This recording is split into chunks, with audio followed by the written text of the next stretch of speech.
फार पूर्वीची गोष्ट आहे. काशीपूर नावाच्या एका गावात 7 भाऊ आणि त्यांची एकुलती एक बहीण राहत होती. लहानपणीच त्यांच्या आईवडिलांचं निधन झालं होतं. त्यामुळे सर्व भावंडांनी लहान वयातच जबाबदारी स्वीकारली होती. सुरुवातीला त्यांना जगण्यासाठी खूप कष्ट करावे लागले, पण हळूहळू त्यांनी आईवडिलांशिवाय जगायला शिकले. त्या काळी पुरुष जंगलात जाऊन शिकार करायचे, स्त्रिया घर सांभाळून स्वयंपाक आणि इतर कामं करायच्या. दररोज सकाळी 7ही भाऊ धनुष्यबाण घेऊन जंगलात शिकारीसाठी जात आणि बहीण घरी राहून सर्वांसाठी स्वयंपाक करत असे. संध्याकाळी भाऊ शिकार घेऊन परत येत बहीण त्या शिकारांचं मांस शिजवत असे. सर्वजण एकत्र बसून जेवण करत. अशाच प्रकारे त्यांचे दिवस आनंदात जात होते. एके दिवशी 7ही भाऊ नेहमीप्रमाणे शिकारीसाठी जंगलात गेले. संध्याकाळ जवळ आली होती. बहीण सर्वांसाठी जेवण बनवत होती. ती भाजीसाठी हिरवा साग चिरत असताना विळ्याच्या धारदार पात्यानं तिच्या बोटाला खोल जखम झाली आणि रक्त वाहू लागलं. ती घाबरली. ती मनात म्हणाली, माझ्या भावांनी हे रक्त पाहिलं तर ते खूप दुःखी होतील. त्यांना माझी काळजी वाटेल. मला त्यांना हे कळू द्यायचं नाही. प्रथम तिने विचार केला की रक्त कपड्यावरती पुसावे व कपड्याचे डाग पाहून भाऊ विचारतील असे तिला वाटले. मग भिंतीवर पुसावे असा विचार केला, पण भिंतीवरही रक्त त्यांच्या नजरेतून सुटणार नाही. ती घरभर इकडे तिकडे फिरू लागली, पण रक्त पुसण्यासाठी अशी एकही जागा सापडली नाही जिथे भावांना काहीच कळणार नाही. शेवटी तिने विचार केला, मी जे साग शिजवत आहे त्यातच हे रक्त पुसते, त्यामुळे भावांना काहीच समजणार नाही. असे म्हणून तिने आपल्या बोटावरील रक्त त्या सागात पुसले आणि पुन्हा स्वयंपाक करू लागली. थोड्याच वेळात 7ही भाऊ जंगलातून परत आले. बहिणीनं सर्वांना प्रेमानं जेवण वाढलं. त्या दिवशी साग खाताच सर्व भाऊ आश्चर्यचकित झाले. तो साग त्यांना इतका स्वादिष्ट वाटला की अक्षरशः ते बोटं चाटत राहिले. मोठा भाऊ म्हणाला, अगं बहीण, आज तर तू अप्रतिम साग बनवला आहेस. आयुष्यात इतका चविष्ट साग मी कधीच खाल्ला नाही. बाकीचे 6ही भाऊ तिची स्तुती करू लागले, पण बहीण मात्र शांत राहिली. दिवसभराच्या थकव्यामुळे त्या रात्री सर्व भाऊ लवकर झोपून गेले. दुसऱ्या दिवशी सकाळी ते पुन्हा शिकारीसाठी जंगलात गेले. वाटेत ते सगळे कालच्या सागाची चर्चा करत होते. कालचा साग किती स्वादिष्ट होता. आपण आयुष्यात तसा साग कधीच खाल्ला नव्हता. आज संध्याकाळी घरी गेल्यावर बहिणीला नक्की विचारू की तिने त्यात काय घातलं होतं. संध्याकाळी ते परत आले. पुन्हा बहिणीला विचारू लागले, बहीण, कालच्या सागात असं काय घातलं होतं. आम्हाला आजही त्याची चव विसरता येत नाही. बहीण काही बोलत नव्हती. तिला वाटत होतं जर त्यांना माझं बोट कापल्याचं समजलं तर ते दुःखी होतील. पण मोठ्या भावाने तिची शपथ घालत म्हणाला, आज तुला खरं सांगावंच लागेल. मोठ्या भावाचा मान सर्वजण ठेवत असत, त्यामुळे बहिणीला सत्य सांगावं लागलं. ती हळू आवाजात म्हणाली, भाऊ, मी काल साग चिरत असताना माझं बोट कापलं गेलं. खूप रक्त वाहू लागलं. तुम्हाला काळजी वाटू नये म्हणून मी ते रक्त सागातच पुसलं. हे ऐकताच मोठ्या भावाच्या मनात एक भयंकर विचार आला. तो मनात म्हणाला, हिच्या रक्तामुळे साग इतका स्वादिष्ट लागतो तर हिचं मांस किती स्वादिष्ट असेल. त्या रात्री जेवण झाल्यानंतर सर्व भाऊ झोपण्यासाठी आपल्या खोलीत गेले. बहीण मात्र दिवसभराच्या कामामुळे थकून झोपली होती. मोठा भाऊ हळू आवाजात इतर भावांना म्हणाला, ऐका रे, आपल्या बहिणीच्या रक्ताचे काही थेंब इतके स्वादिष्ट लागले तर तिचे मांस किती स्वादिष्ट असेल याचा विचार करा. हे ऐकतात 5ही भाऊ त्याच्या बोलण्याशी सहमत झाले. त्यांच्याही मनात तसाच क्रूर विचार आला. पण सर्वात धाकटा भाऊ घाबरून म्हणाला, मोठा भाऊ, तुम्ही काय बोलत आहात. ती आपली लाडकी बहीण, तिचा जीव घेण्याचा विचार तरी कसा करू शकता. तुम्हाला लाज वाटत नाही का. मोठा भाऊ संतापला. तो ओरडून म्हणाला, किती वेळा सांगितलं आहे, मोठे बोलत असताना लहानांनी मध्ये बोलायचं नाही. इतर भावांनीही धाकट्याला गप्प बसवलं. दुसऱ्या दिवशी 7ही भाऊ शिकारीसाठी जंगलात गेले. जंगलात पोचल्यावरती मोठ्या भावानं धाकट्या भावाला म्हणाला, अरे, तिकडे हरणाचं पिल्लू पळताना दिसतं, तू जा आणि त्याची शिकार करून घे. मोठ्या भावाचा आदेश मानून धाकटा भाऊ तिकडे निघून गेला. तो दूर जाताच मोठा भाऊ बाकीच्या भावांना म्हणाला, ऐका, आपण बहिणीला तिच्या लग्नाचे आमिष दाखवून इथे आणू. मग या टेकडीवरती तिला बांधून तिचा बाण सोडू. तिचा जीव गेल्यावरती तिचं मांस शिजवून खाऊ. 5ही भावांना ही योजना खूप आवडली. त्यांनी टेकडीवरती बांबूचा एक मजबूत मचाण तयार केला, जेणेकरून बहिणीला तिथे बांधता येईल. दुसऱ्या दिवशी मोठा भाऊ बहिणीकडे गेला आणि प्रेमाने म्हणाला, आता तू मोठी झाली आहेस. तुझ्यासाठी आम्ही एक चांगला वर पाहिला आहे. आज आपण त्याला पाहायला जाणार आहोत. तू लवकर तयार हो. लग्नाची बातमी ऐकताच बहीण खूप आनंदी झाली. ती पटकन तयार झाली. भावांसोबत निघाली. बराच वेळ चालल्यानंतर ती दमली आणि मोठ्या भावाला विचारू लागली, भाऊ, अजून किती दूर जायचं आहे माझं सासर. मोठा भाऊ हसून म्हणाला, बहीण, अजून थोडं अंतर आहे. आपण लगेच पोहोचू. काही वेळानं ते त्या टेकडीवर पोचले. तिथे पोचताच मोठ्या भावाने इतरांना आदेश दिला, बहिणीला त्या खांबाजवळ उभी करा आणि दोरीनं घट्ट बांधा. मोठ्या भावाचा आदेश ऐकताच सर्व भाऊ मिळून बहिणीला बांधू लागले. बहिणीला काहीच समजत नव्हतं. ती घाबरून म्हणाली, भाऊ, हे काय करत आहात. मला का बांधत आहात. तेवढ्यात धाकटा भाऊ मोठ्या भावाच्या पायाशी पडून रडू लागला. तो म्हणाला, भाऊ हात जोडून विनंती करतो, बहिणीला मारू नका. बहीण आश्चर्यानं म्हणाली, छोट्या भावा तू असे का बोलतो आहेस? माझे मोठे भाऊ मला का मारतील? धाकट्या भावानं रडत रडत तिला संपूर्ण सत्य सांगितलं. हे ऐकताच बहिणीच्या पायाखालची जमीन सरकली. ज्या भावांनी तिला इतकं प्रेम दिलं होतं तेच आज तिचा जीव घेणार होते. तिच्या डोळ्यातून अश्रू वाहू लागले. तिने आकाशाकडे पाहत हात जोडले आणि म्हणाली, देवा आता तूच माझा आधार आहेस. माझे 6 भाऊ माझी हत्या करू इच्छितात. यांच्यापैकी कोणाच्याही मनात माझ्याबद्दल दया उरलेली नाही. तिचे शब्द ऐकून धाकट्या भावाचं हृदय पिळवटून गेलं. पण 6 मोठ्या भावांसमोर उभं राहण्याचं धैर्य त्याच्यात नव्हतं. त्यांनी बहिणीला निर्दयीपणे खांबाला बांधून ठेवलं. त्यानंतर मोठ्या भावानं धनुष्य हातात घेतलं आणि सर्वांना एकामागून एक तिच्यावरती बाण सोडायला आदेश दिला. मोठा भाऊ धनुष्य हातात घेऊन बहिणीसमोर उभा राहिला. बहिणीने अश्रूंनी भरलेल्या डोळ्यांनी त्याच्याकडे पाहिलं, हात जोडले आणि शांत आवाजात म्हणाली, मार भाऊ, पण छातीवरती नेम धरून मार. मार, छातीवरती नेम धरून मार. मोठ्या भावाने कठोर मनानं बाण सोडला. पण आश्चर्य म्हणजे त्याचा नेम चुकला आणि बाण दूर जाऊन पडला. त्यानंतर दुसरा भाऊ पुढे आला. बहिणीने त्यालाही हात जोडून तेच म्हटलं, मार भाऊ, छातीवर नेम धरून मार. त्यानंही बाण सोडला, पण त्याचाही नेम चुकला. तिसरा, चौथा, 5वा, 6वा भाऊ एकामागून एक पुढे आले. प्रत्येक वेळी बहिणीचे शब्द पुन्हा तेच उच्चारले, मार भाऊ, छातीवर नेम धरून मार. पण आश्चर्य म्हणजे 6ही भावांचे बाण लक्ष्यापर्यंत पोचले नाहीत. जणू ईश्वर स्वतः तिचे रक्षण करत होता. आता 7व्या म्हणजे धाकट्या भावाची पाळी आली. मोठा भाऊ त्याच्याकडे पाहत म्हणाला, आता तू बाण सोड. धाकटा भाऊ रडत म्हणाला, नाही भाऊ, मी माझ्या बहिणीवर बाण चालवू शकत नाही. मोठा भाऊ संतापून म्हणाला, जर तू बाण चालवला नाहीस किंवा तुझाही नेम चुकला तर आम्ही तुझ्यासह बहिणीलाही मारून टाकू. हे ऐकताच बहिणीनं आपल्या धाकट्या भावाकडे प्रेमानं पाहिलं. तिला समजलं की आता तिच्या जीवापेक्षा धाकट्या भावाचा जीव वाचवणे अधिक महत्त्वाचे आहे. ती हसण्याचा प्रयत्न करत म्हणाली, भाऊ रडू नकोस, माझ्यासाठी तुझा जीव धोक्यात घालू नकोस. माझ्या छातीवर नेम धरून बाण मार. धाकट्या भावाच्या हातातले धनुष्य थरथरत होते. त्याच्या डोळ्यातून अश्रू सतत वाहत होते. शेवटी रडत रडत त्याने डोळे मिटले आणि बाण सोडला. यावेळी बाण सरळ बहिणीच्या छातीत जाऊन घुसला. ती वेदनेनं तडफडू लागली. काही क्षण ती धाकट्या भावाकडे पाहत राहिली आणि नंतर तिचे प्राण निघून गेले. धाकटा भाऊ जोरजोराने रडू लागला. त्याचे हृदय तुटले होते. 6 मोठ्या भावांनी मात्र कोणतीही दया न दाखवता तिचा मृतदेह खाली उतरवला. त्याचे तुकडे करायला सुरुवात केली. धाकटा भाऊ रडत रडत त्यांच्या पायावरती पडला आणि म्हणाला, माझ्या बहिणीच्या शरीराचे तुकडे करू नका, कृपा करा. पण कोणीही त्याचं ऐकलं नाही. तेव्हा मोठ्या भावानं मनात विचार केला, हा इथे राहिला तर आपल्याला त्रास देईल. त्यानं धाकट्या भावाला एक अतिशय छोटी दोरी देत सांगितलं, जा जंगलातून भरपूर लाकूड घेऊन ये आणि लक्षात ठेव, लाकूड आणले नाहीस तर तुलाही मारून खाऊ. धाकटा भाऊ अश्रू ढाळत जंगलात गेला. त्यानं खूप सारी लाकडं गोळा केली, पण दोरी इतकी छोटी होती की ती लाकडांना बांधता येत नव्हती. तो तिथेच बसून रडू लागला. तेवढ्यात एक नाग त्याच्यासमोर आला आणि म्हणाला, बाळा तू का रडत आहेस? धाकट्या भावानं घडलेली सर्व हकीकत सांगितली. नाग म्हणाला, काळजी करू नकोस, मी तुझी मदत करतो. मी माझ्या शरीराने ही लाकडे घट्ट गुंडाळतो. पण एक गोष्ट लक्षात ठेव, लाकडे खाली आपटू नकोस, हळूच ठेव. असे म्हणत नागानं स्वतःचे शरीर लाकडाभोवती गुंडाळलं. त्यामुळे धाकट्या भावाला ती सर्व लाकडे सहज उचलून नेता आली. धाकटा भाऊ लाकडांचा मोठा गठ्ठा घेऊन परत आला. त्याला पाहून मोठा भाऊ आश्चर्यचकित झाला. तो म्हणाला, अरे एवढ्या छोट्या दोरीनं इतकी लाकडे कशी काय आणलीस? धाकटा भाऊ काहीच बोलला नाही. मोठ्या भावानं मनात विचार केला, हा पुन्हा आपल्या कामात अडथळा आणेल. याला आणखी एका अशक्य कामाला पाठवलं पाहिजे. त्यानं एक माठ आणला. त्या माठाला 4 मोठी छिद्र होती. तो धाकट्या भावाला देत म्हणाला, हा माठ घे आणि नदीतून पाणी भरून आण. जर पाणी आणले नाहीस तर तुलाही मारून टाकू. धाकटा भाऊ माठाकडे पाहून म्हणाला, भाऊ या माठाला 4 छिद्र आहेत, यात पाणी कसं राहील? मोठा भाऊ रागानं म्हणाला, ते मला माहीत नाही, याच माठातून पाणी आणायचं आहे. धाकटा भाऊ माठ घेऊन नदीकाठी गेला. तिथे बसून तो पुन्हा रडू लागला. तेवढ्यात नदीतून एक कासव बाहेर आलं. ते म्हणालं, बाळ का रडतोयस?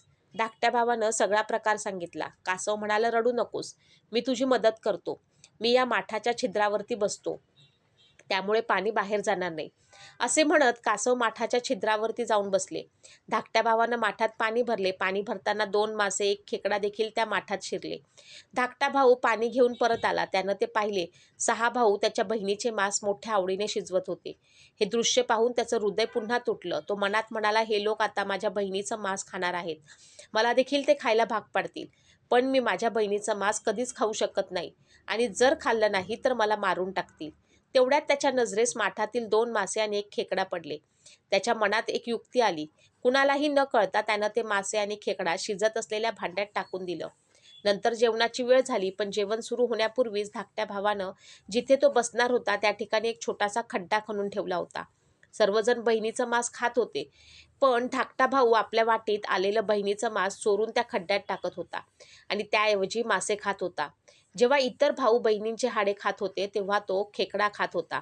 अशा प्रकारे त्याने आपल्या बहिणीच्या शरीराचा एकही तुकडा खाल्ला नाही. जेवण झाल्यानंतर मोठा भाऊ म्हणाला, छोट्या, उरलेले सगळे साफ करून टाक. धाकट्या भावानं बहिणीची उरलेली हाडं, शरीराचे अवशेष अतिशय आदरानं गोळा केले. त्याने जमिनीत एक खोल खड्डा खणला, त्या सर्व अवशेषांना त्यात टाकले आणि वरून माती टाकून ती जागा शांतपणे झाकून टाकली. दिवस गेले, महिने गेले, वर्षे लोटली. त्या ठिकाणी धाकट्या भावानं आपल्या बहिणीची हाडे व शरीराचे अवशेष पुरले होते. त्या ठिकाणी एक सुंदर बांबूचं रोप उगवलं. कालांतरानं त्या एका रोपाने बांबू वन झाले. एका दिवशी एक महात्म्य त्या रस्त्याने जात होते. त्यांनी ते सुंदर बांबू पाहिले. त्यातील एक बांबू कापून त्यांनी एक सुरेख बासरी तयार केली. ती बासरी वाजवत ते गावोगावी भिक्षा मागू लागले. पण त्या बासरीत एक विलक्षण रहस्य दडलेलं होतं. एके दिवशी ते महात्मा भिक्षा मागत काशीपूर गावात आले. याच गावात ते 7ही भाऊ राहत होते. आता मोठ्या भावाचे लग्न झाली होती. धाकटा भाऊ अजून अविवाहित होता. महात्मा सर्वप्रथम मोठा भाऊ रमेशच्या दारात गेले. त्यांनी भिक्षा मागण्यासाठी बासरी वाजवायला सुरुवात केली. पण त्या बासरीतून मधुर सूर निघण्याऐवजी एक विलक्षण आवाज उमटू लागला. वाजवू नको रे बासरी, हेच त्या सर्वात मोठ्या शत्रूचे घर आहे. दया, प्रेम आणि नात्यांचा विश्वास ज्यानं कलंकित केला त्या रमेशच्या दारी वाजवू नको बासरी. हे शब्द ऐकताच रमेशच्या अंगावर काटा आला. त्याच्या कपाळावर घाम फुटला. त्यानं घाईघाईने आपल्या पत्नीला सांगितले, लवकर काहीतरी भिक्षा दे आणि या महात्म्याला इथून पाठव. त्याची पत्नी लगेच धान्य घेऊन महात्म्याच्या पुढे आली. महात्मा नंतर एकामागून एक राजेश, सुरेश, दिनेश, महेश, राकेश यांच्या घरी गेले. प्रत्येकाच्या दारात बासरी स्वतःच त्यांच्या पापाची साक्ष देणारे शब्द बोलू लागली. 6ही भाऊ घाबरले. त्यांनी घाईघाईनं भिक्षा देऊन महात्म्याला तिथून निघून जाण्याची विनंती केली. शेवटी महात्मा धाकटा भाऊ अरुणच्या घरी पोचले. त्यांनी बासरी वाजवताच तिच्यातून अत्यंत प्रेमळ स्वर निघाले. वाजव रे बासरी, हे माझ्या सर्वात लाडक्या भावाचं घर आहे, ज्यानं आयुष्यभर आपल्या मनातील दुःख मनातच दडवून ठेवलं. माझ्या प्रिय भावाच्या दारी प्रेमानं वाज.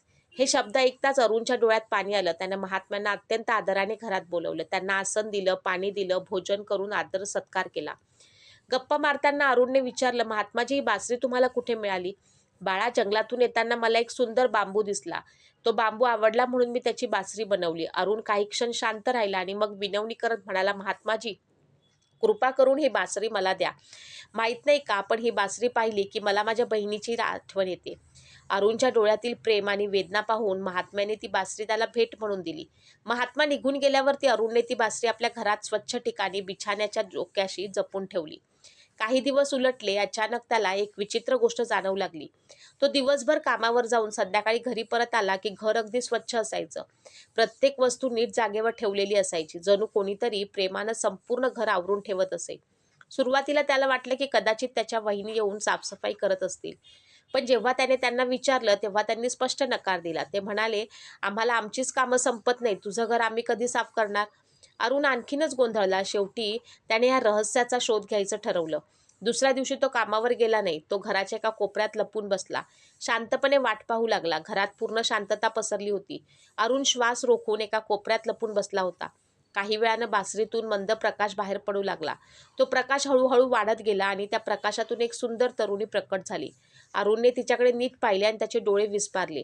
ती अगदी त्याची मृत बहीण राधासारखी दिसत होती. ती काहीही न बोलता शांतपणे घर झाडू लागली. प्रत्येक वस्तू प्रेमानं तिच्या जागेवर ठेवू लागली. संपूर्ण घर स्वच्छ करून तिनं पाणी शिंपडलं, अंगण नीट केलं. जणू ते स्वतःचंच घर असल्याप्रमाणे प्रत्येक काम मनापासून केलं. तिच्या प्रत्येक हालचालीत आपल्या माणसाल्यावर ती पुन्हा हळूहळू बासरीकडे गेली. त्या क्षणी बासरी पुन्हा सामावली. त्या क्षणी अरुणने आश्चर्यानं थरथर कापू लागला. त्याला काय करायचं ते सुचेना. दुसऱ्या दिवशी तो जंगलात राहणाऱ्या प्रसिद्ध साधूबाबा शंकराचार्य यांच्याकडे गेला. त्यानं घडलेला सगळा प्रकार सांगितला. साधूबाबा शांतपणे सर्व ऐकत होते. मग ते म्हणाले, बाळा, ही साधी गोष्ट नाही. त्या बासरीत एका आत्म्याचा वास आहे. जर तुला ती मुलगी पुन्हा मानवी रूपात हवी असेल तर एक उपाय कर. जेव्हा ती बासरीतून बाहेर येईल तेव्हा लगेच बासरी अग्नीत टाक. त्या क्षणी तिच्या वर तुळशी मिश्रित गंगाजल टाक. पण लक्षात ठेव, क्षणाचाही विलंब झाला तर ती कायमची नाहीशी होईल. अरुणने साधूबाबांना नमस्कार केला. दुसऱ्या दिवशी सकाळी त्यांच्या सांगण्यानुसार तयारी केली. तो पुन्हा घराच्या कोपऱ्यात लपून बसला. काही वेळानं पुन्हा बासरीतून प्रकाश बाहेर पडला. तीच तरुणी प्रकट झाली. तिनं नेहमीप्रमाणे घरातील सर्व कामं पूर्ण केले. ज्या क्षणी ती पुन्हा बासरीकडे वळली त्या क्षणी अरुण झपाट्यानं धावत गेला. त्यानं बासरी उचलून थेट पेटलेल्या अग्नीत टाकली. बासरी जळू लागताच त्यातून तेजस्वी प्रकाश निघाला. त्यानं अरुणने तुळशी मिश्रित गंगाजल त्या तरुणीवर शिंपडलं. गंगाजलाचे थेंब तिच्या अंगावर पडताच एक अद्भुत चमत्कार घडला. तिची सावली हळूहळू जिवंत शरीरात बदलू लागली. काही क्षणातच ती पूर्णपणे मानवी रूपात त्याच्या समोर उभी राहिली. अरुणच्या डोळ्यातून आनंदाश्रू वाहू लागले. त्याच्यासमोर त्याची लाडकी बहीण राधा जिवंत उभी होती. अनेक वर्षांपूर्वी जिला त्यानं स्वतःच्या डोळ्यांसमोर गमावले होते ती आज पुन्हा त्याच्या समोर होती. दोघेही एकमेकांना घट्ट मिठी मारून रडू लागले. त्यांच्या डोळ्यातून अश्रू थांबत नव्हते. बराच वेळ दोघेही काही बोलू शकले नाहीत. नंतर अरुणने आपल्या बहिणीचा हात घट्ट पकडला आणि मनाशी ठरवले की आता तिच्यावरती झालेल्या अन्यायाचे सत्य संपूर्ण गावासमोर आणायचे आणि आपल्या 6 भावांना त्यांच्या पापाची जाणीव करून द्यायची. दुसऱ्या दिवशी संपूर्ण काशीपूर गावातील लोकांना एकत्र बोलावले. गावाच्या चौकात मोठी गर्दी जमली. अरुणच्या डोळ्यात अश्रू होते आणि त्याचा आवाज दुःखाने थरथरत होता. तो सर्वांसमोर उभा राहून म्हणाला, आज मी तुम्हा सर्वांना एक असे सत्य सांगणार आहे जे ऐकून तुमच्या अंगावर काटा येईल. असा विश्वासघात कोणी आपल्या माणसांशीही करू शकतो यावर तुमचा विश्वास बसणार नाही. पण देवाकडे माझी एवढीच प्रार्थना आहे की अशी वेळ कोणावरही येऊ देऊ नको. एवढे बोलून त्याने अनेक वर्षांपूर्वी घडलेली संपूर्ण घटना गावकऱ्यांसमोर सांगितली. त्यानं सांगितली की त्याची बहीण राधाचा मृत्यू हा अपघाती नव्हता. त्याचेच 6 भाऊ रमेश, राजेश, सुरेश, दिनेश, महेश, राकेश यांनी तिला लग्नाचे आमिष दाखवून जंगलात नेले. तिची हत्या केली. तिच्या शरीराचे तुकडे करून तिचे मांस शिजवून खाल्ले. हे ऐकताच संपूर्ण गाव हादरून गेलं. सर्वांच्या चेहऱ्यावरती संताप, दुःख स्पष्ट दिसत होतं. अरुण पुढे म्हणाला, पण देवाच्या कृपेने आज माझी बहीण पुन्हा जिवंत झाली. ती आज आपल्या सर्वांसमोर उभी आहे. त्याने मोठ्याने हाक मारली, राधा बाहेर ये. राधा हळूहळू पुढे आली. तिला पाहताच गावातील प्रत्येकजण थक्क झाला. अनेक वर्षांपूर्वी मृत झालेली मुलगी आज जिवंत त्यांच्यासमोर उभी होती. कोणाचाही स्वतःच्या डोळ्यावरती विश्वास बसत नव्हता. काही जणांनी आश्चर्याने हात जोडले तर काहींच्या डोळ्यात अश्रू आले. 6 भावांच्या ही बातमी पोचताच त्यांच्या पायाखालची जमीन सरकली. गावकरी संतापाने म्हणू लागले, जे स्वतःच्या बहिणीला मारून खाऊ शकतात त्यांना या गावात राहण्याचा काहीच अधिकार नाही. असे राक्षस समाजासाठी धोकादायक आहेत. गावातील ज्येष्ठ मंडळींनी विचार विनिमय करून निर्णय घेतला. त्यांनी काही ताकदवान माणसांना पाठवून 6ही भावांना त्यांच्या घरातून ओढत आणले. 6 भाऊ भीतीने थरथरत होते. गावच्या पंचांनी निर्णय दिला, या पापी लोकांना काठ्यांनी मारत गावाबाहेर हाकलून द्या. आजपासून यांना या गावात परत येण्याचा अधिकार नाही. हे ऐकता 6ही भाऊ गावकऱ्यांच्या पाया पडू लागले. जीवाची भीक मागू लागले. पण त्यांच्या पापाची आठवण होताच कोणालाही त्यांच्यावर दया आली नाही. त्यांच्या पत्नीही त्यांच्या कृत्याचा तिटकारा आला. त्यांनी त्यांना कायमचे सोडून आपल्या माहेरी जाण्याचा निर्णय घेतला. गावकरी संतापाने पुढे सरकत असतानाच राधा अचानक त्यांच्यासमोर आली. तिच्या डोळ्यात अश्रू होते. तिनं हात जोडून गावकऱ्यांना विनंती केली, मी मान्य करते की माझ्या भावांनी फार मोठा अपराध केला आहे. त्यांच्या पापाला क्षमा मिळणं कठीण आहे. पण ते माझेच भाऊ आहेत. त्यांना त्यांच्या चुकीची जाणीव झाली. मी पुन्हा सर्वांना हात जोडून विनंती करते, त्यांना त्यांच्या चुका सुधारण्याची एक संधी द्या. राधाचे शब्द ऐकून 6 भाऊ आणखीनच रडू लागले. ते एकमेकांकडे पाहून म्हणू लागले, जिच्यावरती आपण इतका मोठा अत्याचार केला तीच आज आपल्याला वाचवण्यासाठी उभी आहे. त्यांना आपल्या पापाचा मनापासून पश्चाताप झाला. ते राधाच्या पायाशी पडले. हात जोडून रडत रडत क्षमा मागू लागले. राधाने त्यांच्या डोळ्यातील पश्चाताप पाहिला. तिनं सर्वांना उठवले, एकेकाला मिठी मारली. हे दृश्य पाहून गावकऱ्यांच्याही डोळ्यात पाणी आलं. शेवटी गावातील ज्येष्ठांनी राधाच्या मोठ्या मनाचा मान राखून 6 भावांना क्षमा केली. त्या दिवसापासून 7ही भाऊ आपल्या बहिणीवर पूर्वीपेक्षा कितीतरी अधिक प्रेम करू लागले. तिची काळजी घेऊ लागले आणि पुन्हा कधीही तिच्या मनाला दुःख होईल असं कोणतेही कृत्य केलं नाही. संपूर्ण कुटुंब पुन्हा एकत्र आलं, आनंदाने राहू लागलं. या कथेतून आपल्याला ही शिकवण मिळते की विश्वासघात कितीही भयंकर असला तरी खरा पश्चाताप, क्षमा आणि प्रेम यांच्यात तुटलेली नाती पुन्हा जोडण्याची ताकद असते. राधाने आपल्या 6 भावांना माफ केले, पण त्या दिवसानंतर त्यांच्या मनाला कधी शांती मिळाली नाही. ते रोज सकाळी बहिणीच्या पायाशी बसून क्षमा मागत असत. रमेश म्हणाला, राधे, आम्ही तुला बहीण म्हणवून घेण्याच्या लायकीचे नाही. लोभाने आमची बुद्धी भ्रष्ट हिरावून घेतली. आम्ही पशुपेक्षाही वाईट कृत्य केलं. राजेश, सुरेश, दिनेश, महेश आणि राकेश यांच्याही डोळ्यातून अश्रू वाहत होते. राधा शांतपणे म्हणाली, तुमच्या अपराधाची वेदना मी कधीच विसरणार नाही. पण द्वेष मनात ठेवला तर हे घर पुन्हा कधीच उभं राहणार नाही. आजपासून आपण भूतकाळ विसरून नवे आयुष्य सुरू करूया. त्या दिवसापासून 6ही भावांनी शिकार करणं सोडून दिलं. त्यांनी मेहनत करून शेती करायला सुरुवात केली. गावातील गरीब, अनाथ आणि गरजू लोकांना मदत करू लागले. त्यांनी ज्या टेकडीवरती राधाची हत्या केली होती त्या ठिकाणी एक लहानसे देवस्थान बांधले. त्या ठिकाणी ते रोज दिवा लावत आणि ईश्वराकडे आपल्या पापांची क्षमा मागत. धाकटा भाऊ अरुण मात्र आपल्या बहिणीची सावलीसारखीच काळजी घेऊ लागला. तो तिला कधीही एकटी सोडत नसे. राधाही त्याला आपल्या मुलासारखं जपत असे. गावातील लोक म्हणू लागले, खरा भाऊ असेल तर अरुणसारखा. काळ पुढे सरकत गेला. काशीपूर गावात पुन्हा आनंद नांदू लागला. लोक दूरदूरून राधेची कथा ऐकण्यासाठी येऊ लागले. आई आपल्या मुलांना सांगू लागली, बहिणीचा सन्मान करा, तिचं रक्षण करा. ज्या घरात बहिणीचा अपमान होतो त्या घराचं सुख कायमचं निघून जातं. असे म्हणतात की ज्या बांबूपासून ती जादुई बासुरी बनली होती त्या बांबूवनात अनेक वर्ष मंद वारा वाहिला. बासरीसारखा गोड आवाज ऐकू येत असे. गावातील वृद्ध लोक म्हणत, तो आवाज राधेच्या प्रेमाचा आहे, जिच्यावर इतका मोठा अन्याय झाला तरी तिनं आपल्या भावांना क्षमा केली. अशा प्रकारे राधाची कथा संपूर्ण प्रदेशात पसरली.